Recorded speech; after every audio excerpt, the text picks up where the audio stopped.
ছাত্রলীগের হুমকি ধমকি, হামলা করা, মামলার ভয় দেখানো, এসব কারণে 16 বছর আমি ঢাকা বিশ্ববিদ্যালয়ে ঢুকতে পারি না। তাহলে যারা আজকে প্রশ্ন করছেন তারা আমার 16 বছর জীবন ফেরত দেন।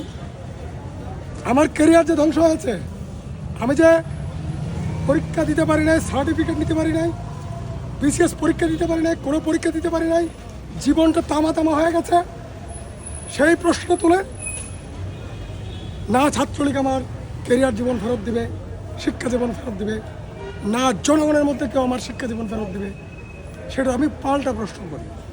ঠিক আছে? আর ঢাকা বিশ্ববিদ্যালয়ের নিয়ম সম্পর্কে আমি আপনাদেরকে জানাই, না হলে আপনারা বিসি স্যারের কাছে এসে জেনে নেবেন, রেজিস্ট্রার্ড অফিসে এসে জেনে নেবেন। আপনি এখন কোন ইয়ারে পড়ছেন?